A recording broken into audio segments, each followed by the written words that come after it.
আসসালামু আলাইকুম প্রিয় শিক্ষার্থীরা। সামনে তোমাদের বার্ষিক পরীক্ষা নিয়ে অনেকেই অনেক টেনশনে আছো, কারণ তোমাদের পড়াশোনা শেষ হয়নি, অনেক রিভিশন মানে দুর্বলতা আছে, বেসিক বিষয় শেষ হয়নি, কিন্তু বার্ষিক পরীক্ষার সিলেবাস অনেক বড়। সো এই বার্ষিক পরীক্ষা নিয়ে তোমাদের অনেকের গাইডলাইনের দরকার ছিল। আজকের ভিডিওতে আমি চেষ্টা করবো যে বার্ষিক পরীক্ষাকে সামনে রেখে তুমি কিভাবে রিভিশন দিতে পারো। প্রথমেই দেখো, রিভিশন দেওয়ার জন্য তোমাকে রিভিশন টেকনিকটা ফলো করতে হবে। রিভিশনের অনেক টেকনিক আছে। রিভিশন আমি যদি বলি, রিভিশন মানে কি? রিভিশন মানে হচ্ছে তুমি যে পড়াগুলো পড়ছো সেই পড়াগুলো আবার রিভাইজ করা। অর্থাৎ প্রত্যেক বছর ধরো তুমি জানুয়ারি মাসে যে চ্যাপ্টারটা পড়ছো, ধরো ওই চ্যাপ্টারটা যদি তোমার সিলেবাসে থাকে, অথবা তুমি ধরো মে মাসে একটা চ্যাপ্টার পড়ছো, মাঝামাঝি সময় ওই চ্যাপ্টারটা যদি তোমার সিলেবাসে থাকে, তাহলে খুব সম্ভবত তুমি এই যে ওই চ্যাপ্টারটা থেকে ভালো করে উত্তর করার মতো তোমার যে ক্যালিবারিটি বা তোমার যে মনে রাখার ক্যালিবারিটি, সেটা কিন্তু তোমার মনে থাকবে না। তো তোমাকে যেটা করতে হবে, রিভিশন করতে হবে। ধরো বাংলা, ইংরেজি, ম্যাথ, বিজিএস, হ্যাঁ, সায়েন্স, প্রত্যেকটা বিষয়ে তোমাকে কি করতে হবে? রিভাইজ করতে হবে, যাতে করে তুমি যে ব্রেইনে পড়াগুলো ঢুকাইছো আগে, এগুলো তুমি মনে করতে পারতেছো কিনা। তো রিভিশন করার জন্য কি করতে হয়? রিভিশন করার জন্য তোমার হচ্ছে আগের যে বইটা, এটা তুমি আর যদি দাগাই থাকো তাহলে দাগাবা, দাগানোগুলো খুলে তুমি পড়তে পারো। অথবা তুমি যে কাজটা করতে পারো, আমি যেটা করি, রিভিশন করার আগে আমি হচ্ছে আগে নোট করি। আমি আগে একটা নোট করি যে আমার কোন কোন বিষয়গুলো, কোন কোন অধ্যায়গুলো থেকে আমার পড়াশোনা করতে হবে। সো অধ্যায়গুলো নোট করবা যে এই একটা চ্যাপ্টারের বা একটা টপিকের এই অধ্যায়গুলো আমি নোট করে পড়বো। সো আমার কথা হচ্ছে যে তুমি তোমার যে ধরো আমি যদি ধরো বাংলা ধরি, অথবা ধরো গণিত ধরি বা ইংরেজি ধরি, একটা সাবজেক্টে তুমি সবগুলো চ্যাপ্টার কিন্তু তোমার রিভাইজ করার প্রয়োজন নাই, কারণ কিছু কিছু বিষয় তুমি কিন্তু অলরেডি হচ্ছে পড়েছো, অলরেডি তোমার একদম ব্রেনের মধ্যে ফ্রেশ আছে। যে বিষয়গুলো তোমার ব্রেনের মধ্যে ফ্রেশ নাই, সেই জিনিসগুলো তুমি নোট করো। নোট করে তুমি এটা কখন পড়ছো, এগুলো বইটা খুলে লাইন বাই লাইন না পড়ে তুমি স্কিমিং করো। স্কিমিং মানে হচ্ছে এক নজরে দেখো, স্কিমিং করা। এটাকে ইংলিশে খুবই প্রচলিত একটা রিভিশন টেকনিক, স্কিমিং করা। সব লাইন বাই লাইন পড়তে যাও না, জাস্ট স্কিম করে যাও যে এই এই যে এই পৃষ্ঠাতে দেয়া আছে, ধরো তোমার বাংলাদেশের বিশ্ব পরিচয় একটা টপিকে তোমার ধরো দেয়া আছে যে বাংলাদেশে কে কেন হচ্ছে অনুন্নত দেশ বলা হয়। হ্যাঁ, এখন এটা কিন্তু এই টপিকের এই প্যারার মধ্যে আছে, তোমার পুরো একদম সবটা ধরে ধরে লাইন বাই পড়ার দরকার নাই। ঠিক আছে? সো স্কিমিং করো। স্কিমিং করলে, স্কিমিং মানে কি?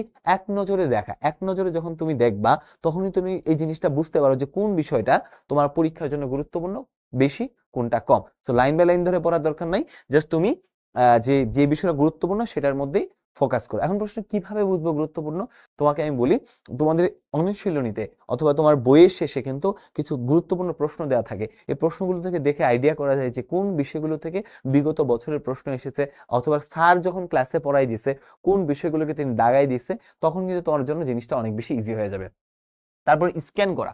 অর্থাৎ অনেক জিনিস অনেক সময় স্ক্যান করতে হইতে পারে, যে স্ক্যানিং। একটা হচ্ছে স্কিমিং, মানে আরেকটা হচ্ছে স্ক্যানিং। স্ক্যানিং করা মানে কি?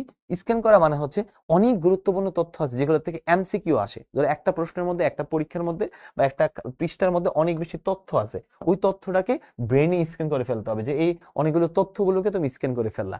যদি মনে না থাকে, লিখে ফেলবা। মনে রাখবা, মনে রাখার সবচেয়ে, অনেকে বলে ভাই আমার মনে থাকে না, লিখে ফেলা। লিখে ফেলা, আমি যেটা বলি লিখে ফেলা। আর তারপরে যদি মনে না থাকে, আমার একটা টেকনিক আছে, তুমি যেটা করবা, 5 বার, আমি সবসময় বলি 5 বার, 5 বার যদি মনে না থাকে, অনেকে মনে থাকে না, 5 বার জোরে জোরে পড়বা। 5 বার জোরে জোরে জোরে জোরে পড়বা। 5 বার জোরে জোরে পড়বা, পড়বা। 5 বার জোরে জোরে পড়বা, জোরে জোরে পড়বা, মানে একটু শব্দ করে করে পড়বা, যাতে করে তোমার কানটা শুনে, কানটাকে শোনাইতে হবে, তাহলে ব্রেনে থাকবে। জোরে জোরে 5 বার জোরে জোরে পড়বা, পড়বা।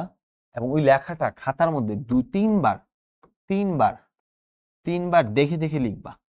দেখে দেখে লিখবা। সবকিছু তো আর দেখে দেখে এতবার লেখার দরকার নেই, জাস্ট যেই জিনিসটা গুরুত্বপূর্ণ, পরীক্ষায় আসবে কিন্তু তুমি পারতেছো না।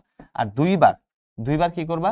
2 বার হচ্ছে তুমি না দেখে লিখবা। 2 বার হচ্ছে তুমি না দেখে, 2 বার, 2 বার না দেখে লিখবা, না দেখে লিখবা। তাইলে কি হবে? তোমার হচ্ছে এই পড়াটা মনে থাকবে।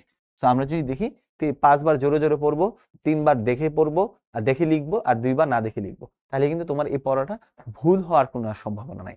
এবং স্পেসড রিপিটেশন, আরেকটা টেকনিক হচ্ছে খুবই গুরুত্বপূর্ণ, spaced spaced repetition. Repetition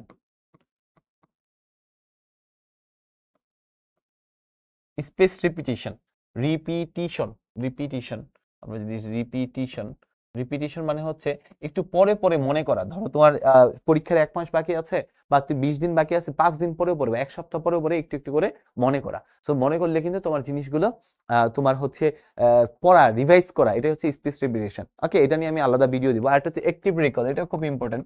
active recall যে সচেতন ভাবে মনে করতে পারতেছে কিনা, চোখ বন্ধ করে চোখের মধ্যে ভাসাইতে পারতেছে কিনা, তাইলে কিন্তু বোঝা যাবে যে তোমার পড়াটা হচ্ছে একদম কনফার্ম হয়েছে। অ্যাক্টিভ রিকল সেগুলো নিয়ে আমি ভিডিও দিব, কিন্তু বাস জাস্ট এখনকার মতো তুমি এইভাবে মেনে চলো, ইনশাল্লাহ তোমার পরীক্ষায় প্রশ্ন কমন পাবা। এবং রিভিশনটা যেন ভালোভাবে হয়, আমরা যদি রিভিশনটা যদি ভালোভাবে হয় তোমার পরীক্ষা অনেক ভালো হবে। সবার জন্য অনেক অনেক শুভকামনা রইল। সবাই ভালো থাকো, সুস্থ থাকো, আমাদের সঙ্গে থাকো। টাটা।